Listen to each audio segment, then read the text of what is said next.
9 మండలాల జడ్పీటీసీలకు, సీనియర్ కాంగ్రెస్ నాయకులకు, యువజన నాయకులకు, యువజన కాంగ్రెస్ నాయకులకు, అభిమానులకు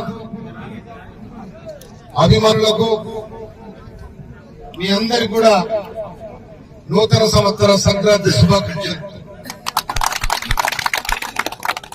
నిజంగా ఇవాళ నేను నా అదృష్టంగా భావిస్తా ఉన్నా. ఎమ్మెల్యే గెలిచిన సంతోషపడడం, నీళ్ళు స్పీకర్ సంతోషపడుతుంది.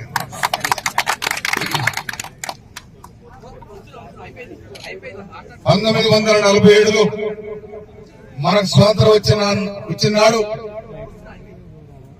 పంచవర్ష ప్రణాళిక తయారు చేసిన జవహర్లాల్ నెహ్రూ గారు. పంచవర్ష ప్రణాళికలు ఏంటంటే, ఒక పంచవర్ష ప్రణాళిక 5 సంవత్సరాలు. ఈ 5 సంవత్సరాలు ఏం చేయాలి? వ్యవసాయ రంగం చేయాలా, ప్రాజెక్టులు కట్టాలా, పారిశ్రామిక విధానాన్ని డెవలప్ చేయాలా? ఈ విధంగా ఆలోచన చేసినప్పుడు రెండో పంచవర్ష ప్రణాళికలు ప్రాజెక్టులు కట్టాలని ఆలోచన చేయడం జరిగింది. అప్పుడే మనకు నాగార్జున సాగర్ డ్యామ్, మూసీ నది మీద కూడా 1956లో జవహర్లాల్ నెహ్రూ గారు ఫౌండేషన్ వేయడం జరిగింది. నీటిపారుదల మీద ఆనాడే ఈ దేశానికి నీళ్ళు అందియాలి, వ్యవసాయ రంగాన్ని అభివృద్ధి చేయాలని సంకల్పించడం జరిగింది జవహర్లాల్ నెహ్రూ గారు. ఆయన ప్రధానమంత్రి ఉన్న సందర్భంలో ఈ పంటలు పోయిన తర్వాత ఈ పంటలను ఎక్కడ పెట్టాలంటే, ఆనాడు మన గుమ్మలుండే,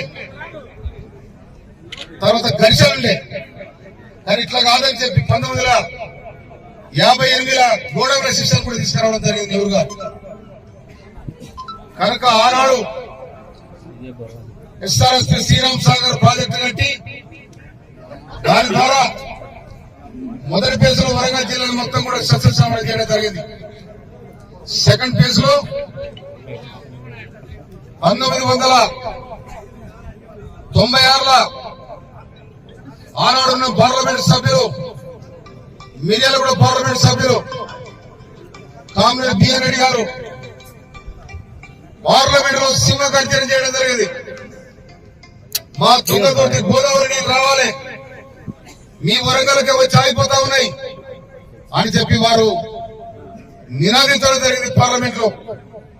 ఆ నినాదం ఇవాళ ఈ కాల్వ పారకానికి నాంది పలికిన కూడా మనం చేస్తున్నాం.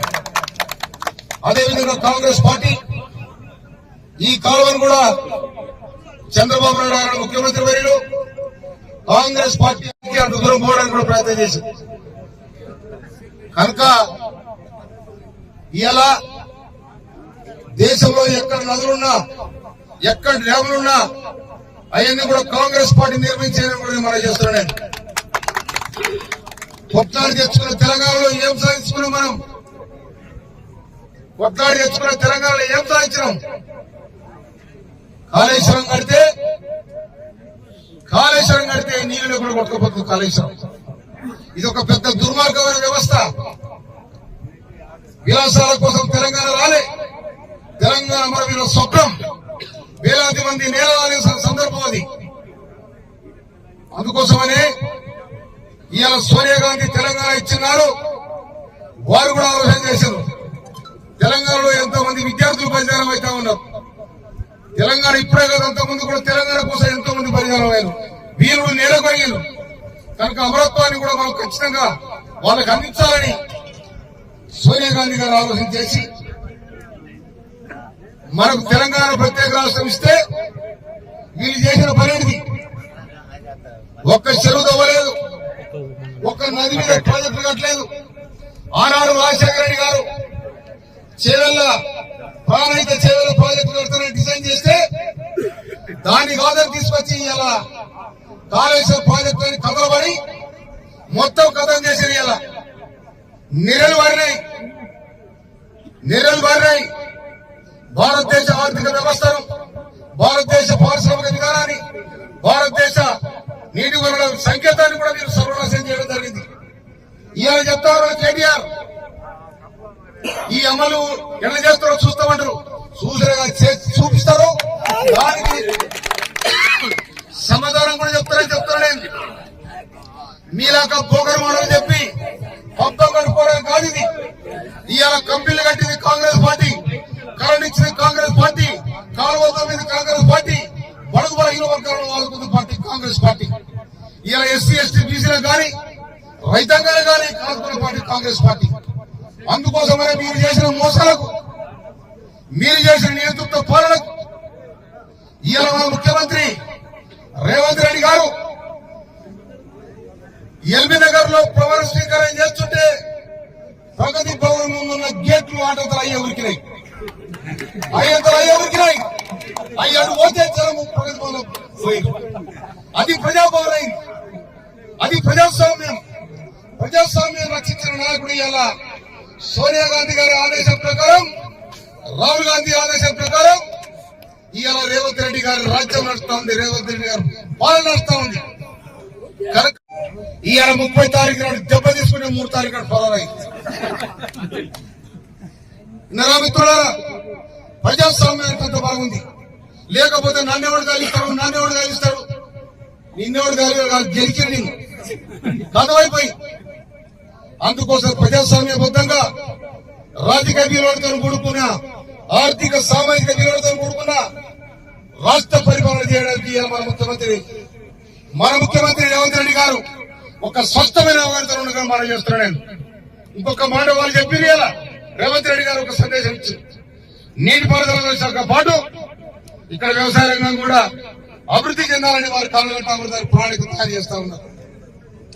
ఇవాళ సోనియా గాంధీ గారు తెలంగాణ ఇచ్చిన తర్వాత వీరు చేసిన నాశనానికి ఇది మార్పు కావాలని చెప్పి హైదరాబాద్ సెప్టెంబర్ 17 తారీఖు నాడు జరిగిన బహిరంగ సభలో సోనియా గాంధీ గారు 6 గ్యారెంటీలు ఇవ్వడం జరిగింది. నాకు మొట్టమొదటి గ్యారెంటీ మహిళలకు ఉచిత బస్సు సౌకర్యం. ఈనాటి వరకు 6,50,00,000 మంది సోదరీమణులు ఆ ఉచిత బస్సు ప్రయాణం చేయడం జరిగింది. అదేవిధంగా పిల్లలకు, పెళ్లిడి పిల్లలకు ₹1,00,000 కట్టం సులభంగా ఇవ్వడానికి ప్లాన్ చేసి ₹500 గ్యాస్ ఇవ్వడం జరిగింది. ₹2,00,000 మాఫ్ చేయడానికి ప్రభుత్వం సిద్ధంగా ఉంది. తర్వాత రైతు భరోసా కింద ఎకరానికి 15,000 చొప్పున కౌలు రైతు కూడా ఇవ్వడానికి వాళ్ళ ఆ సందర్భంగా దాన్ని లైన్ లో తీసుకురావడం జరిగింది.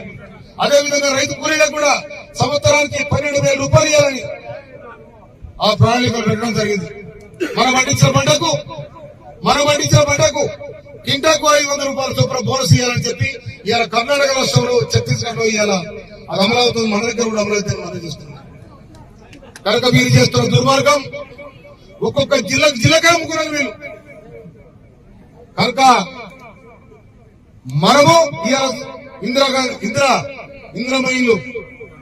ఇందిరమ్మ ఇల్లు ఏనాడో 20-30 ఏళ్ల కింద కట్టిన ఇందిరమ్మ ఇల్లు ఉన్నాయి ఈ ఊర్లలో. ఈ 10 ఏళ్లలో ఇది కట్టింది ఏంటంటే బొద్దలగడ్డ, శ్మశాన వాటిక, భయపడదామా, ఈ దప్ప ఇంకోటి లేదుగా. కనుక ఇవాళ కాంగ్రెస్ పార్టీ, కాంగ్రెస్ ప్రభుత్వం ఇందిరమ్మ ఇళ్ల ప్రణాళికలో భాగంగా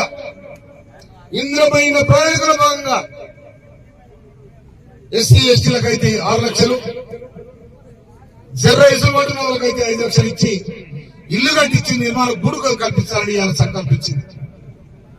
అందుకోసం మిత్రులారా, ఈ రాజ్యం సత్యశమనమైతే